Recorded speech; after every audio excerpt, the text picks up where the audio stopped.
बुरे संगत का बुरा असर। जावेद और जुनैद दो भाई थे।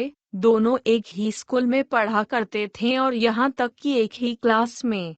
किंतु जावेद पढ़ने में बहुत मन लगाता था, वही उसका भाई जुनैद पढ़ने से बचता था और ना पढ़ने के बहुत बहाने ढूंढता था। जावेद के दोस्त भी जावेद की तरह थे और जुनैद के दोस्त ना पढ़ने वाले और काम करने वाले थे। जावेद अपने भाई जुनैद को उन दोस्तों से दूर रहने के लिए कहा कहता, मगर जुनैद उसे डांट देता और कहता अपने काम से काम रखा करो।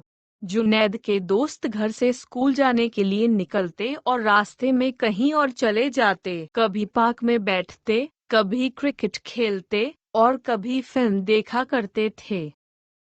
जुनैद भी उनकी संगत में आ गया और वह भी धीरे धीरे स्कूल जाने से बचता रहता।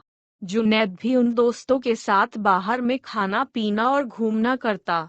जावेद उसे बहुत समझाता था। जावेद ने जुनैद से कहा, भाई इम्तिहान नजदीक आ रहा है, पढ़ाई कर लो नहीं तो फेल हो जाओगे। जुनैद उसे नजरअंदाज कर देता है। एक दिन की बात है, जुनैद स्कूल जा रहा था। उसके दोस्त मिल गए और उन्होंने कहा, आज स्कूल नहीं जाना है। हम सभी अपने दोस्त इकबाल का जन्म दिवस मनाएंगे और बाहर खाना पीना करेंगे और खूब मजे करेंगे। पहले तो जुनैद ने मना किया, किंतु दोस्तों के बार बार बोलने पर वह उनके साथ चला गया। जुनैद और उसके मित्रों ने खूब पार्टी करी और उस दिन स्कूल नहीं गए। इस तरह का काम वह और उसके दोस्त हमेशा करते रहते। परीक्षा हुई जिसमें जुनैद और उसके दोस्त सफल नहीं हो पाए, वह फेल हो गए। जावेद ने इस बार भी और हर बार की तरह प्रथम स्थान प्राप्त किया। जुनैद अपने घर मार्क शीट लेकर गया जिस पर उसके अब्बू अम्मी ने देखा और बहुत उदास हुए।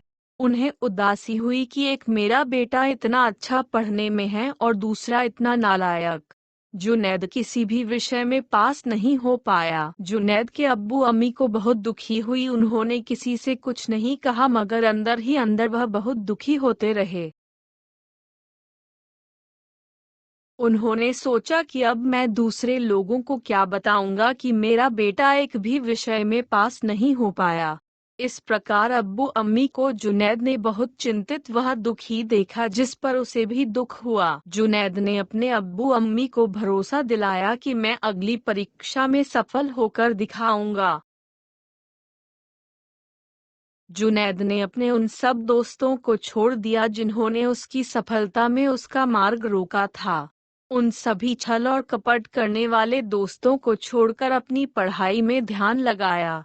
नतीजा यह हुआ कि साल भर की मेहनत से वह परीक्षा में सफल हुआ और अव्वल नंबर से पास किया। इस पर उसके अब्बू अम्मी को बहुत खुशी हुई और अपने बेटे जुनैद को गले से लगाया, उन्हें शाबाशी दी। जुनैद को पता चल गया था कि बुरे संगत का बुरा असर होता है।